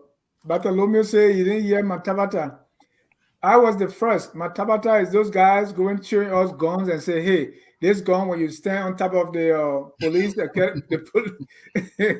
the police headquarters, you can use it to fire somebody on Broad Street. This one, the goggle, it make you, it will not flash. The other guy said this bullet, when it goes inside, it turn all inside you around.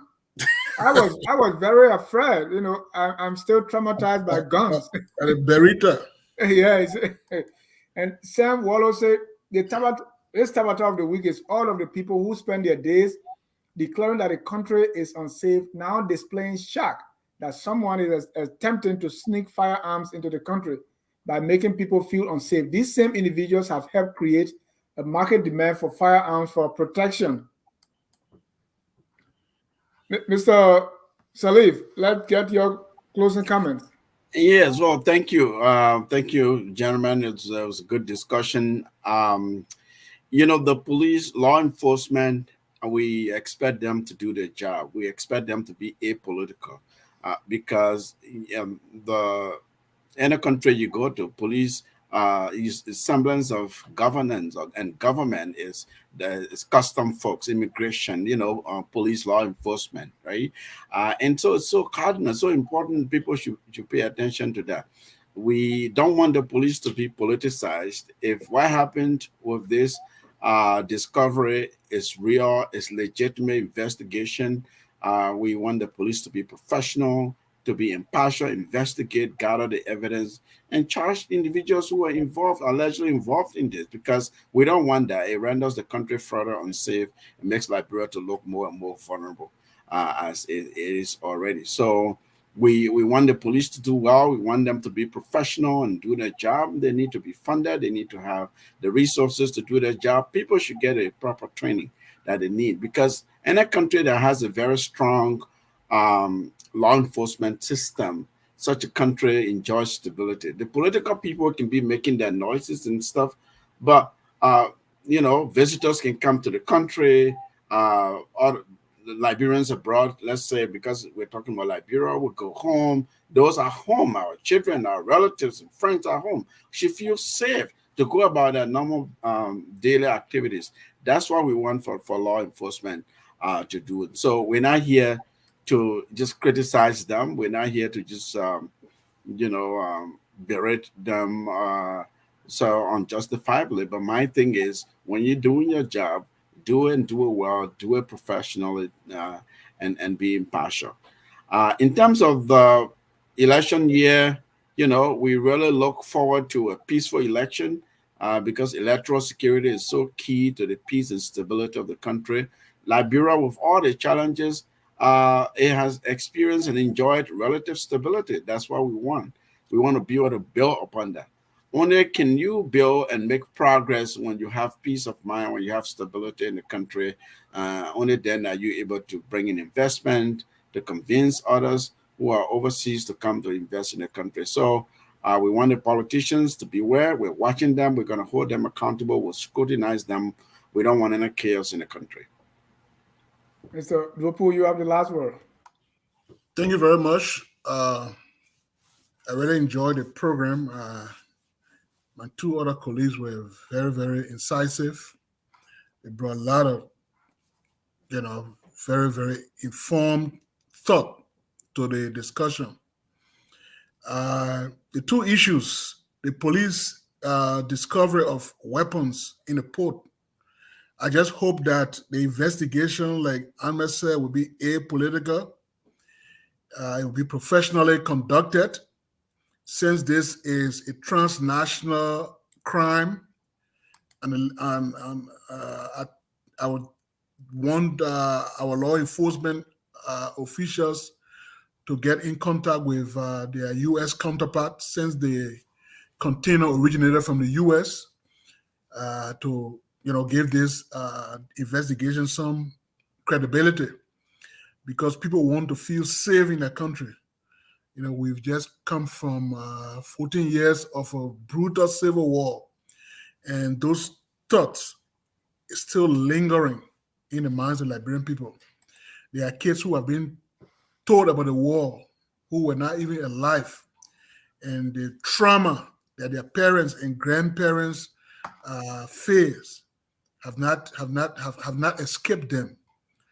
So seeing the display, it only sends us back to our dark days when we used to hear about those things in the 80s, the 90s, and coming to the onset of the war. So I just hope that our law enforcement agencies will be meticulous in this investigation, because there are a lot of doubt that is in the minds of Liberian people when it comes to our law enforcement agencies. People talk about people who have been killed, the unsolved crimes, and all that. So we just hope that this will not be a ruse This will not be politically motivated. They will not be geared towards, police putting a thumb on the scale to tilt, the election one way or the other. I'm not convinced that the government is trying to orchestrate anything. We want to be clear with that. And we just hope that this investigation leads to an outcome that the Liberian people will trust. On the issue of the forthcoming election and what do we expect, I want to pay homage to the Liberian people who have nurtured this democracy. I want to pay homage to their resiliency, to the fact that they believe in that democracy. While it is not perfect, it is one form of government that can inspire hope, in a society, that can make people feel that they are part of the whole governance architecture. And I also want to elicit the support of the opposition political parties. They have a stake in the democratic architecture. Their whole view is the attainment of political power. So if we have an election that is, is beclouded by violence and, the whole narrative that is geared towards, bringing about insurrection and all that, it won't bode well for their own aspiration. I think interest group, civic groups, the Bar Association, those are important institutions in our society that also have a stake in the whole governance architecture. People shouldn't say, oh, it's just the government. No, it's not just the government. Because when something happens, it happens to the entire populace and represent those interests. That's what they call an interest group, pressure group. Even they are economic interest group or they are full-fledged interest groups that have constitutional bindings. Those groups are also important in the governance architecture. So I hope our opposition leaders will make concrete effort in making sure that they work hand in hand with the government to make sure that the elections are free, fair, and democratic. And the government too has a role to play in making sure that everybody has equal access to state-owned radio, television, and mass media, that people have a right to go everywhere in the length and breadth of the country to make sure they articulate their vision for the country. Because no one person, no one institution, no one political party owns Liberia. It's a collectivity. It's just like when your time comes, you lead. And you can't stop another person from aspiring to that.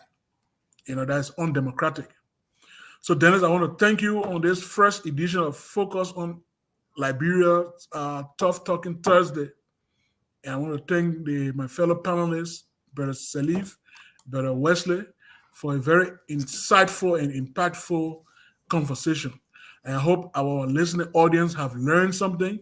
And I want to thank the callers and those who were making comments for their good comments. There's nothing like a bad comment, except you want to be abusive and what have you. But then that's in another range of thought.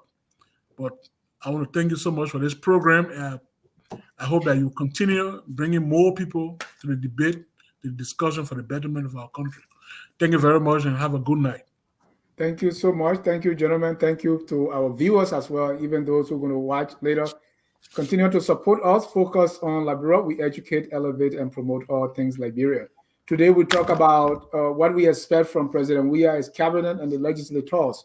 As we go further, it may not be next, but we'll also talk about what we expect from our institutions like the NEC, the LACC, the GAC, the PPCC. What we expect from them? Do we expect some kind of, I don't want to call it IRS tactics? Mm-hmm. You use this institution to target certain people. Is that what we're going to see in this election year? Or we expect them to have more teeth to bite as we get into the election year. Also, what do we expect from our political parties? Do we expect some coalition? Do we expect carpet crossing? Do we expect, some radical things? Do we expect also from our other organization? Do we expect protests and all these things, rallies? You don't want to miss it. Always here at Focus on Liberia. We don't conclude any broadcast without playing the song that reminds us that we are all Liberians. That's the song we're going to play tonight and say good night and God bless you. We are Liberians. Liberia is our home.